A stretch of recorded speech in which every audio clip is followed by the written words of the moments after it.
2학년쯤에 이제 주택 설계 등을 학생들한테 시켜보면 전형적으로 이렇게 배치를 해와요. 이렇게 주택이 이렇게 있으면 뭐 방을 이렇게 아래 위로 배치를 하고요. 이쪽이 북쪽이라고 치고, 그 다음에 여기 거실 있고요. 여기 거실 있고, 그 다음에 여기 부엌 있고, 또 방 이렇게 있고, 현관 있고, 이렇게 전형적으로 설계를 해옵니다. 그 다음에 욕실은 이렇게 중간에다가 이렇게 해서 빛이 안 들어오는 공간으로 막 박아놔요. 그래서 이 욕실을 이렇게 해놓는데 환기도 안 되고 빛도 안 들어오게 보통 배치를 합니다. 그 이유가 우리나라 아파트들이 다 이렇게 돼 있어요. 왜냐하면 아파트는 정말 딱 박스로 이렇게 생겨야 되거든요. 왜냐하면 옆집하고에도 문제도 있고, 그 다음에 건물이 판상형으로 쫙 서 있는 상태였기 때문에, 혹은 판상형이 아니고 중간에 뭔가 이렇게 중심형의 네 개 이렇게 주호를 만들어 갖고 하나 둘 셋 네 집 한 1, 2, 3 네 개 집을 이렇게 북쪽으로 배치를 해 갖고 이렇게 하면은 외기하고 면할 수 있는 것이 전체 그 공간의 절반밖에 안 되거든요. 그렇기 때문에 욕실을 이런 것들은 전부 다 이렇게 중간에다가 넣어서 방에 적어도 빛이 들어오게 자꾸 만드는 겁니다. 그런데 사실은 개인주택 같은 경우는 개인주택은 진짜로 막 이렇게 생겨도 되잖아요. 물론 뭐 그 연력학적으로는 좋지 않겠지만, 그러면 이렇게 생기면 되기 때문에 여기 욕실이나 이런 것들을 막 집어넣고 방 넣고 막 이렇게 하면은 전부 다 외기에 전부 다 면하게 할 수 있거든요. 심지어는 테라스도 만들 수 있을 거 아니에요. 그래서 이제 그런 류의 설계들이 가능한데, 개인 주택을 설계하라고, 단독 주택을 설계하라고 해도 아파트처럼 자기가 살았던 공간만 사실은 디자인을 합니다. 그래서 그런 것보다는 생각을 좀 깨서 욕실 또는 욕실 바깥에 신선한 공기를 맞으며 쉴 수 있는 공간을 설치하기도 한다. 이런 것들 좋은 부분인 것 같아서 잘 살펴보면 좋겠습니다. 그 다음 사부화 주택의 침실과 통하는 욕실은 이전까지의 주택과 욕실의 개념을 뒤엎은 새로운 욕실이다. 지금 봤을 때는 이게 별거 아니겠지만 옛날에는 완전 개념을 깬 그런 새로운 욕실이다. 사부화 주택의 욕실은 커튼 한 장으로 칸막이를 하고 천장에서 쏟아지는 햇볕이 눈부시게 비쳐들어 마치 실외 같은 분위기가 흐른다. 그리고 칸막이를 조금만 오픈하고 욕조 옆을 수면을 취하기 좋은 의자를 설치하는 등 독특한 디자인으로 가득하다.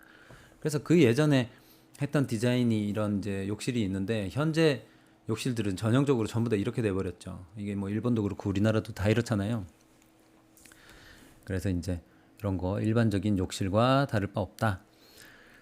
그래서 이제 그 일반적인 욕실은 사실은 동선적으로, 그 다음에 공간적으로는 굉장히 효율적이고 이거는 럭셔리한 거다, 이렇게 생각하시면 좋겠고요. 그 다음에 정말 인간이 들어갈 수 있는 거의 최소 사이즈 해가지고 최소 사이즈로 화장실과 지금 뭐 욕실을 만들어놨는데 거의 비행기 화장실 같은 느낌이죠. 그래서 사람이 이렇게 앉아 있으면, 이렇게 앉아 있으면 살짝 고개 숙일 수 있어야 되죠. 그렇기 때문에 너비가 이 정도 나오고 문이 열려야 되기 때문에 뭐 이런 것들이 지금 있겠네요. 그래서 손 씻는 세면대도 되게 작은 거 썼죠. 그 다음에 거울 보고 뭔가 할 수 있는 곳. 그래서 옆에 공간을 이렇게 보면은 이렇게 생겼고요. 뭐 비대가 이렇게, 비대가 아니고 이제 뭐 그 변기에 뚜껑이 열려야 되고 앉았을 때 이 정도 공간이 나온다라는 거고, 1m 지금 해서 살짝 더 필요하다 뭐 이런 거. 그 다음에 휠체어로 이용할 수 있는 세면대와 화장실의 동작 공간인데, 이게 이제 그 요즘은 그 무장애 설계가 거의 필수잖아요. 그래서 이 변기에 앉을 때 장애인이 어떻게 이제 하냐면, 이렇게 휠체어를 옆에다가 뒤쪽으로 이렇게 주차를 한 다음에 휠체어 그 바퀴를 고정을 하고요. 그 다음에 팔의 힘으로 이렇게 해서 옆으로 옮겨 앉습니다. 이렇게 옮겨 앉을 때 이렇게 할 수 있어야 되기 때문에, 기존에 있던 이런 화장실 같으면 휠체어를 옆에다가 이렇게 세울 수가 없죠. 그러면 휠체어를 여기다가 놓은 다음에 옆으로 이렇게 옮겨 타기가 힘들다는 거죠. 그래서 이거는 이제 장애인 화장실로는 힘들고, 이 변기 옆에 이런 공간들이 있어야 되고, 그 다음에 이거를 옮겨갈 때 여기에도 잡을 수 있는 바 같은 게 있어요. 그래서 이제 그 바가 있어야 되고, 그 다음에 이 바가 평소에는 있으면 또 불편하기 때문에 이거를 위로 이렇게 제껴서 치울 수 있는 거, 혹은 옆으로 회전해서 치울 수 있는 그런 디자인들이 많이 있습니다. 그래서 장애인 화장실에 대해서 사이즈는 좀 근본적으로 많이 다를 수 있다. 그 다음에 세면대도 여기 앉아서 해야 되기 때문에 높이 같은 것들을 조금 조정해야 될 수도 있고요. 그 다음에 일반적인 욕조 세면대 일체형 플랜에 치수가 돼 있는데 여기에 이제 1700이니까 누우면은 다리가 이렇게 안 되겠죠. 다리가 접히는 이제 그 정도 사이즈고요.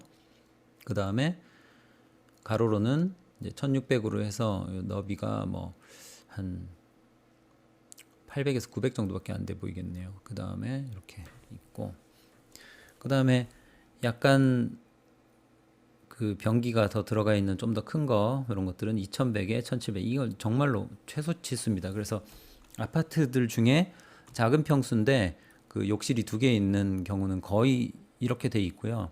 한 개는 변기 들어가서 이렇게 해서 돼 있고요. 또 하나는 아예 이걸 다 없애고요. 요 두 개만 넣어가지고 이렇게 넣어가지고 욕실을 더 작게 만들어서 한 요 정도 사이즈 하나, 요 정도 사이즈 하나, 이렇게 두 개를 넣습니다. 그래서 사실은 2m가 채 안 되는데 욕조 하나, 욕실 하나를 넣을 수 있기 때문에 공간 활용은 사실 하기 나름인 것 같아요.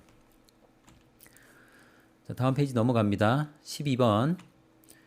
아래 위층을 잇는 계단과 경사로, 사부아 주택의 경사로, 2층 안뜰에서 옥상으로 올라가는 경사로인데요. 여기서 2층 안뜰에서 이렇게 해서 경사로를 통해서 이렇게 올라갑니다. 그래서 개인 주택 안에서 경사로를 쓴다는 게 굉장히 큰 도전일 수 있어요.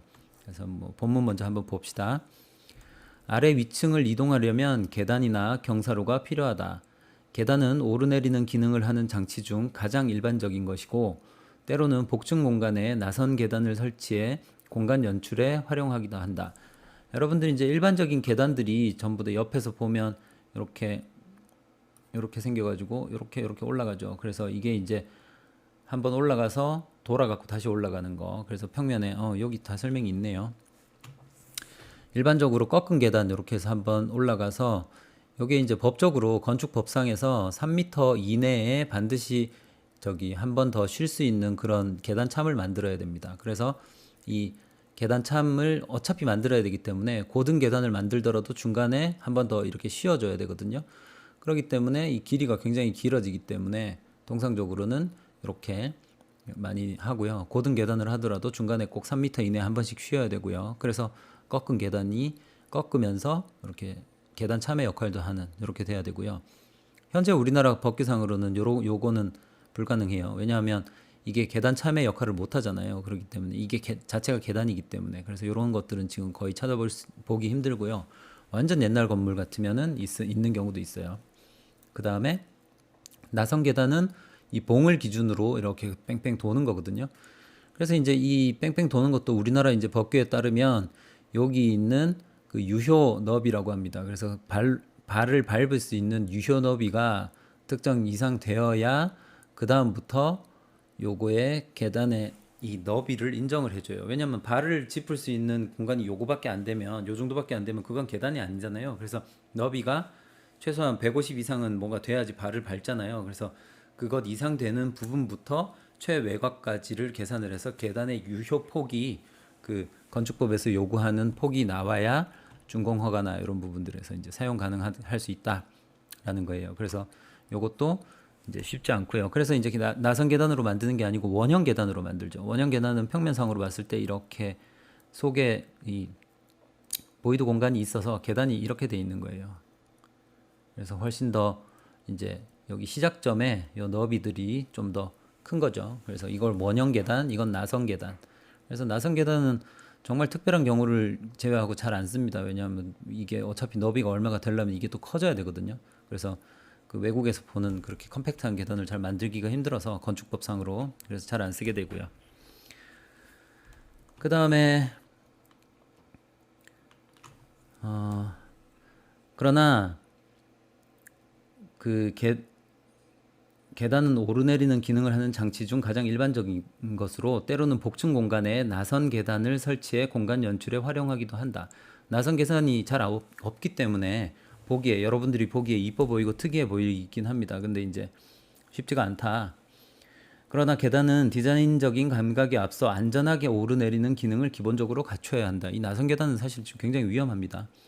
그러므로 주택에 맞는 계단의 형태, 적절한 치수의 디딤판과 첼판이 설계되어야 됩니다. 그래서 계단이 이렇게 있으면 여기에 디딤판, 그 다음에 첼판, 디딤판 이렇게 돼 있죠.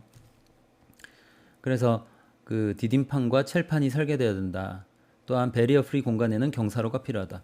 그래서 계단만 있으면 결국 그 휠체어가 못 가기 때문에 경사로가 반드시 있어야 된다. 휠체어가 오르내리기에 적절한 기울기를 알아두자. 자, 봅시다. 그래서 우리가 그 휠체어가 오르내릴 수 있는 기본적인 게 12분의 1을 보는 거고요. 자동차 8분의 1, 그 다음에 주택 경사로 6분의 1 이렇게 보는 건데, 우리나라 이제 건축 법규상으로는 이 자동차가 1대 6이에요. 그러니까 여기가 8이고 여기가 1 이렇게 하시면 돼요. 생각하시면 돼요. 그래서 8분의 1이 이렇게 돼 있는데, 우리나라 직선 차로에 경사로로 사용할 수 있는 거는 여기가 6이에요. 그리고 6이니까 이 8보다 더 짧죠. 그러니까 경사가 좀 더 가파르다 이렇게 생각하시면 돼요. 건축법이 그래요. 이것도 일본 기준으로 쓴 것 같아요. 근데 뭐 6분의 1로 한다, 그러니까 6분의 1 이상이 돼야 된다 이렇게 정의가 돼 있으니까 뭐 통상적으로는 8분의 1을 사용할 수도 있고 이런 거고요. 그 다음에 휠체어도 12분의 1이 이제 기준인데, 그 권장은 18분의 1 뭐 이렇게 이야기를 해요. 왜냐하면 좀 이렇게 이게 경사가 심하면 휠체어가 밀어도 안 가거든요. 누가 밀어주지 않으면. 그래서 굉장히 힘들 수 있어요. 그런데 이게 그럼 18분의 1이 좋습니까? 12분의 1이 좋습니까? 이것도 상황 따라 다른 게, 경사가 무지막지하게 느리면 낮으면 올라가는데 이 거리가 길잖아요. 그러니까 계속 힘든 거야. 그래서 적절한 수준을 찾는 게 좋다고 생각을 해요. 그래서 잘 모르겠으면 여기 12분의 1 하시고 자동차 8분의 1 쓰시면 딱 적당할 것 같습니다. 그 다음에 디딤판과 첼판의 치수 이런 것들이 있는데, 요게 H하고 W가 뭐 더했을 때 450 된다라는 건데, 이게 이제 한 발을 걸을 때 뭐 그 정도 이렇게 계산을 하면 된다고 하는데, 오히려 우리나라 이제 건축 법규에서는 요 높이 등에 대해서 조금 민감하게 규제를 하고 있는데, 뭐 통상적으로 그 초등학교 같은 경우는 뭐 120 이렇게도 쓰고요. 150 학교 이런 것들 쓰고요. 그 다음에 일반적인 우리가 보통 만나는 계단들은 보통 180 높이를 사용하고, 그 다음에 깊이를 뭐 270이나 280 이렇게 씁니다. 그래서 계단이 이렇게 돼 있다. 계단도 무지막지하게 낮게 이렇게 만들어 놓으면 오히려 더 불편해요. 그래서 적당한 계단이 통상적으로 성인용 계단은 이거고, 그 다음에 초등학생용 계단은 뭐 120이나 150 정도를 쓴다 이렇게 생각하시면 됩니다.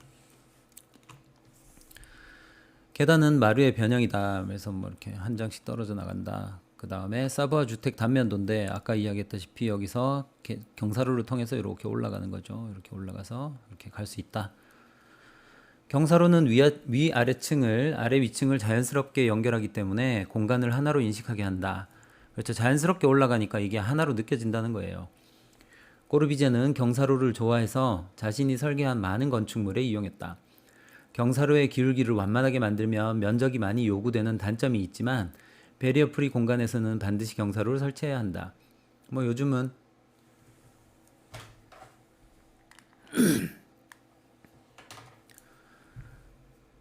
요즘은 이제 경사로 말고 엘리베이터 설치해도 되겠죠. 장애인 리프트도 있고, 그 다음에 사부아 주택에는 계단도 있으나 아래 위층을 연결하는 주된 기능은 경사로가 맡고 있다. 그래서 주로 사용하는 것들을 경사로로 쓴다는 거예요. 계단을 안 쓰고. 이렇게 해서 일단 이제 경사로에 관해서 조금 알아봤고요. 여기도 뜯어보자면 주 동선에서 안뜰에서 이렇게 올라가는 걸 선호하고, 계단 이용하는 거는 조금 이렇게 자제하는 경향들이 있네요. 자, 토마스 리트벨트에 대해서 가구 디자인으로 출발한 사람이다. 그래서 그 전에 나왔었죠. 이 책에 소개된 7인의 거장은 정규 건축 교육을 받지 않고 설계 사무소에 수련함에 건축을 배운 사람들이 많은데, 해릿 리트벨트는 먼저 가구부터 시작했다. 가구 장인이던 아버지를 둔 리트벨트는 11살에 가구를 제작하는 장인이 되고자 아버지의 제자가 되었다. 그래서 11살 때 일단은 자기가 할 수 있는 최선의 그 길을 선택을 해서 열심히 했죠. 자기의 장점이나 혹은 자기 주변 환경을 적극적으로 이용하는 것들은 굉장히 좋은 태도입니다, 사실.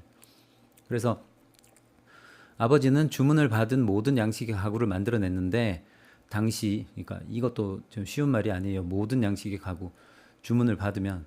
그래서 뭐 모던 스타일의 가구를 주문 받으면 모던 스타일 하고 앤티크, 바로크, 로코크 뭐 이런 것들도 다 주문 받으면 그냥 만들어낼 수 있었다는 거잖아요. 당시 예술에 흥미를 지닌 사람들 사이에서는 프랭크 로이드 라이트의 가구가 유행하고 있었다. 뭐 이렇게 그 러비 체어처럼 뒷 등받이가 높이 있는. 따라서 리트벨트 역시 라이트풍 가구를 제작하며 모던 디자인을 배워나갔다. 그러니까 그 당시에는 새로운 스타일의 디자인이기 때문에 그걸 배울 수밖에 없는 거죠. 왜냐하면 기존에 있던 다 그 르네상스풍의 가구를 디자인하고 한 땀 한 땀 깎아서 조각을 해야 되는 그런 분위기에서 그게 아니고 수평 수직으로 된 재료를 맞추어서 가구를 로비체어 같은 것들을 만들어야 되는 거잖아요. 그러면 지금으로 이거를 이제 그 전이시켜 갖고 개념을 해보자면, 예를 들어 우리 요즘 유행하는 뭐 파라메트릭 디자인이 있어요. 그래서 패턴, 모든 막 이런 패턴이나 그다음에 건축면이 돌아가는 것들이 이렇게 수직 수평으로 돼 있는 게 아니고 이게 전부 다 이렇게 살짝 살짝 꺾여 있고 이렇게 말려 있고, 아니면 보르노이 디자인으로 막 이렇게 생겼고 셀처럼 막 디자인이 돼가지고 이런 건축들이 이제 지금 유행을 하고 새로운 분야라고 이제 가정을 해보자고요. 물론 모던도 있지만. 그래서 이런 디자인을 누군가가 잘하는 사람이 있으면 그 사람한테 배워야 되는 거거든요. 그거는 어디 가서도 이렇게 배울 수가 없거든요, 통상적으로는.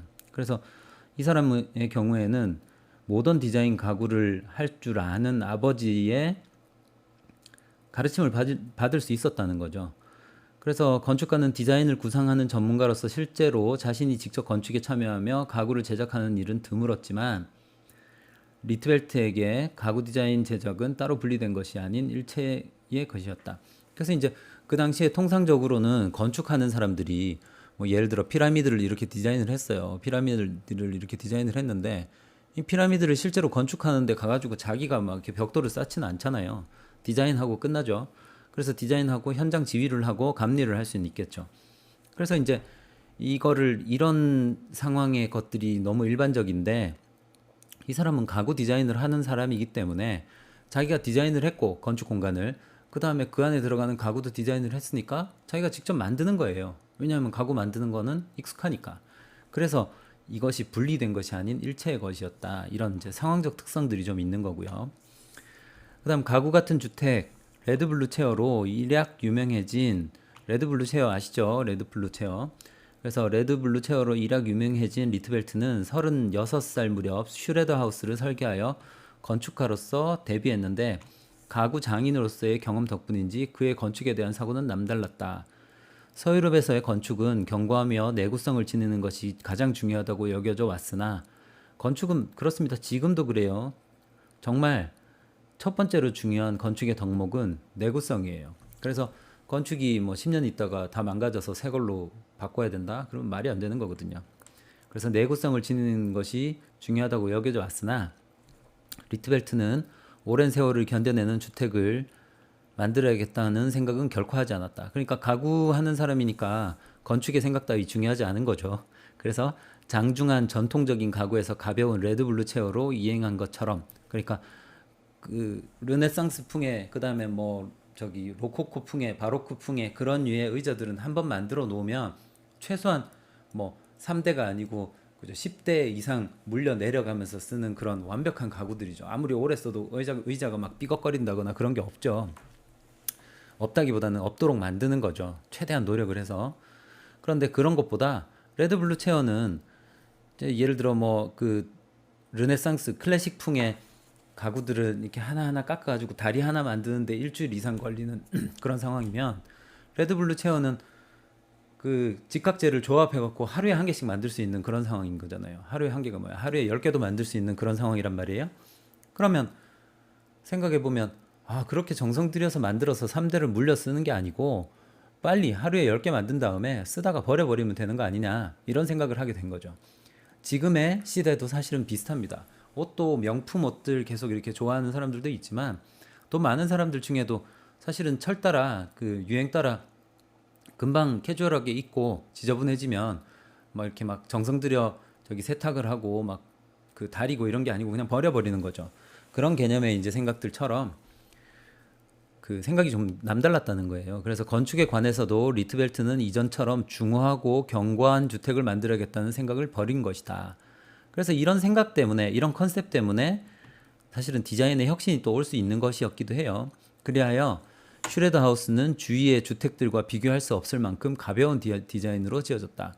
또한 리트벨트에게 슈레더 하우스는 준공한 시점에 완성된 것이 아니라 언제라도 필요에 따라 지속적으로 변경할 수 있는 것이었다. 건축은 이렇게 지어놓고 나면 그 다음부터는 손도 안 대고 계속 아껴가면서 페인트 새로 칠하고 그냥 쓰는 거잖아요. 근데 그런 게 아니고 이 구조들을 꼭 필요한 부분만 구조체로 하고 나머지는 가구처럼 이렇게 붙이거나 떼거나 페인트 칠을 바꿔 하거나 색깔도 바꾸는 그런 개념으로 접근을 했다는 거예요. 그래서 또한 리트벨트에게 슈레더 하우스는 준공한 시점에 완성된 것이 아니라 변경할 수 있다. 주택에 사람들이 살기 시작하면서 설계 시에 예상하지 못했던 요청들이 나오게 마련이다. 실제로 그래요. 건축물이 지어지고 나면 어떤 부분에서 마음에 안 드는 게 있고 고치고 싶은 게 분명히 생겨요. 그런데 건축은 무겁기 때문에 마음대로 못 고치거든요. 그래서 이 주택은 어느 시기에 부분적으로 유치원으로 운영되기도 했는데, 그러니까 주택에다가 유치원이었다가 뭐 가능한 게 실제로 우리나라 아파트 1층에 유치원 하는 곳 되게 많죠. 그 다음에 어린이집, 그 다음에 최고급 유치원 설계들을 보면 그 작은 주택들이 이렇게 서너 채가 모여 있는 듯한 그런 평면들이 실제로 있어요. 유치원도 그렇고요, 학교도 그렇습니다. 그래서 최고급 프라이빗 그 초등학교 이런 경우는 거의 주택같이 생겼어요. 그래서 기능에 맞춰 개조하는 것을 주저하지 않았다. 뭐 금방 고쳐 쓸 수 있다는 거죠. 이러한 유연성은 손수 실험적인 가구를 제작했던 자세와 통한다. 가구를 이래저래 만들어 보고 안 좋으면 새로 만들면 되고 고치면 되고 새로운 디자인 하면 되니까. 그래서 그런 실험적인 자세. 현재 박물관이 관리하는 슈레더 하우스는 준공 당시의 모습으로 되돌아갔는데 그것이 리트벨트에게는 종점이 아니라 출발점이었다는 것을 기억해 두어야 할 것이다. 그래서 지금 이제 보이는 요 세계 문화유산으로 등록된 이 주택은 리트벨트 슈레더 하우스라고 부르는 이 주택은 처음에 지어졌을 때의 원형의 모습이고, 그 뒤에 유치원으로 이렇게 지어지면 여기에 사실은 뭐 마크도 달려 있을 거고 어린이집처럼 뭔가 이렇게 경사로도 만들어야 될 거고 뭐 여러 가지 뭐 할 게 많겠죠. 애들이 나와서 뛰어놀아야 되니까. 그래서 그런 류의 변형들을 또다시 이제 원형으로 다시 돌려놨을 거 아니에요. 그래서 주택은 사용해가면서 고쳐가면서 쓰는 것이다 라는 개념을 이제 이야기하는 거였습니다. 그래서 그런 이제 개념 때문에 새로운 형태가 나온 것도 사실이고요. 자, 여기까지 해서 이제 4장까지 마쳤고요. 다음부터 5장 하도록 하겠습니다.